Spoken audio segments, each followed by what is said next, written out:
¿Alguna vez nos hemos detenido a pensar en cómo algo tan simple como una vibración en el aire, digamos el aleteo de un pájaro o una nota musical, se convierte en algo que podemos entender y hasta sentir?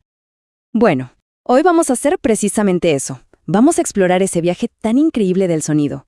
Veremos cómo una onda puramente física se transforma paso a paso hasta convertirse en una percepción dentro de nuestro cerebro. Es, sin duda, una maravilla de la bioingeniería. Y esta es la pregunta central que nos va a guiar en todo momento. ¿Cuál es esa secuencia de eventos, desde lo mecánico hasta lo neurológico, que logra convertir una vibración en una sinfonía, una palabra o incluso una señal de alerta? Así que preparémonos para seguir la increíble ruta del sonido. Nuestro recorrido va a tener 4 paradas principales. Primero, vamos a conocer la cóclea, nuestro analizador mecánico por excelencia. De ahí pasaremos al microscópico órgano de Corti, que es donde ocurre la verdadera magia. Luego, seguiremos la señal en su viaje por la vía auditiva. Y al final, juntaremos todas las piezas del rompecabezas. Muy bien, empecemos por la primera etapa. Nos vamos a sumergir, literalmente, en la cóclea. A esta estructura también se la conoce como caracol por su forma tan particular. Y es el punto de partida en el oído interno. Es justo aquí donde la fuerza mecánica del sonido se empieza a clasificar por primera vez. Pensemos en ella como un ecualizador biológico de una precisión asombrosa. Pero un momento. Antes de que el sonido llegue a la cóclea, el oído medio tiene que resolver un problema físico clave, lo que llamamos la adaptación de impedancias. A ver, el sonido viaja por el aire, pero la cóclea está llena de líquido. Y transferir energía de un gas a un líquido es súper ineficiente. Es como gritarle a alguien que está bajo el agua. Para eso está la cadena de huesecillos, el martillo, el yunque y el estribo, que actúa como un sistema de palancas que concentra y amplifica la presión. Así se aseguran de que la vibración entre con toda su fuerza al denso ambiente de la cóclea. Y aquí la historia se pone interesante, porque entender cómo funciona esto llevó su tiempo. Al principio, el gran científico Helmholtz propuso un modelo que era básicamente como tener un piano miniatura dentro del oído. Él pensaba que diferentes partes de la membrana basilar vibraban con una frecuencia específica, como las cuerdas de un piano. Pero años después, George von Békésy demostró que el mecanismo es mucho más dinámico. No son resonadores fijos, sino que el sonido crea una onda que viaja a lo largo de la membrana. Y el punto donde esa onda alcanza su máxima altura es lo que determina el tono que percibimos. Y esto nos lleva a un principio que es fundamental, la tonotopía coclear. En pocas palabras, la cóclea es un mapa de frecuencias. Si la desenrolláramos, veríamos que la base, la parte más cercana al oído medio, es más rígida y responde a los sonidos agudos, a las altas frecuencias. Y el ápice, la puntita del caracol, es más flexible y responde a los sonidos graves, a las bajas frecuencias. Este mapa físico es el primer paso para que el cerebro sepa qué tono está escuchando. Ok, ya entendimos cómo se organizan las frecuencias. Ahora vamos a ver cómo esto se convierte en algo que el cerebro pueda entender. Nos adentramos en el órgano de Corti, una estructura increíblemente compleja que está sobre la membrana basilar. Es aquí, a nivel celular, donde el movimiento se traduce al lenguaje del sistema nervioso, la electricidad. Este proceso es una cascada de eventos coordinada a la perfección. Primero, la onda viajera mueve la membrana basilar. Este movimiento hace que unas estructuras diminutas como pelitos, llamadas estereocilios, se doblen. Esta flexión es la clave, porque abre unas compuertas, unos canales iónicos. Por ahí entran partículas cargadas a la célula. Esta entrada de carga es como prender un interruptor. ¡Zas! Se genera una pequeña chispa eléctrica.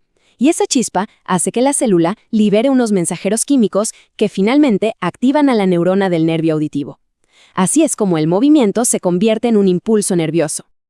Ahora, un punto crucial. No todas estas células con pelitos hacen lo mismo.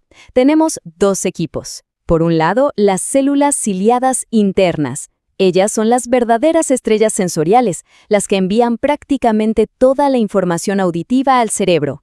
Pero por otro lado están las células ciliadas externas, y su trabajo es vital. Son nuestro amplificador biológico. Se contraen y se expanden activamente para afinar y potenciar las vibraciones más débiles. Gracias a ellas, podemos oír sonidos muy suaves y distinguir entre frecuencias muy parecidas. Y resulta que este amplificador no es silencioso. La actividad de estas células ciliadas externas genera unos fenómenos que podemos medir desde fuera, como las fotoemisiones acústicas, que son literalmente pequeños sonidos que el propio oído emite hacia afuera. Esto, en la clínica, es súper importante, porque nos permite saber, de forma no invasiva, si la cóclea de una persona, especialmente de un recién nacido, está funcionando bien. Un oído sano, por así decirlo, nos responde. Muy bien. Una vez que la señal ya es un impulso nervioso, abandona la cóclea e inicia su ascenso hacia el cerebro. Este es el viaje a través de la vía auditiva, una serie de estaciones de relevo en el tronco encefálico, donde la información se va procesando y refinando en cada parada. ¿Y cómo podemos espiar este viaje neural? Bueno, existe una prueba increíble llamada potenciales evocados auditivos del tronco cerebral, o PATC.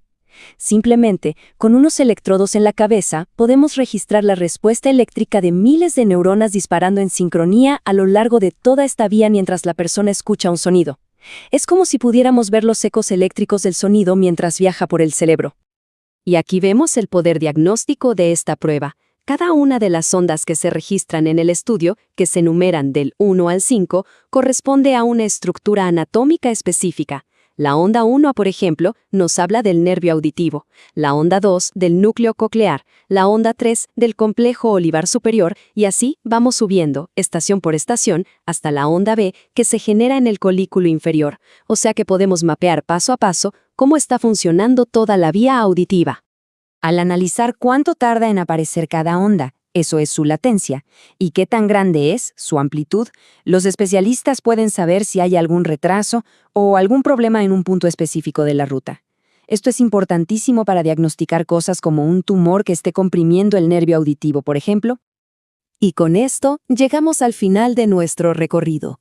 Hemos seguido la señal sonora desde que era una simple onda en el aire hasta las profundidades del tronco encefálico.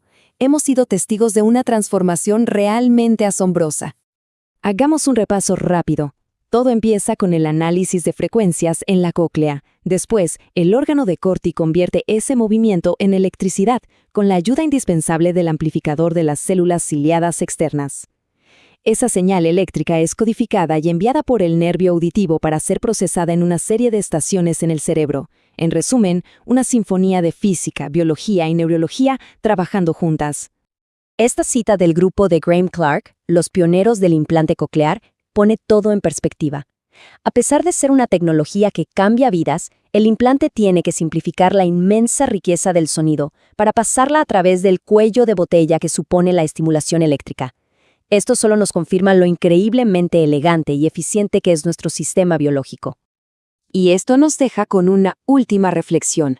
Ahora que entendemos esta ruta con tanto detalle, ¿qué sigue? ¿Qué nuevas fronteras se abren? ¿Podríamos en el futuro usar terapias génicas para regenerar estas células o crear interfaces neuronales que imiten mucho mejor la codificación natural del sonido? Las posibilidades, la verdad, son tan profundas y fascinantes como la propia percepción.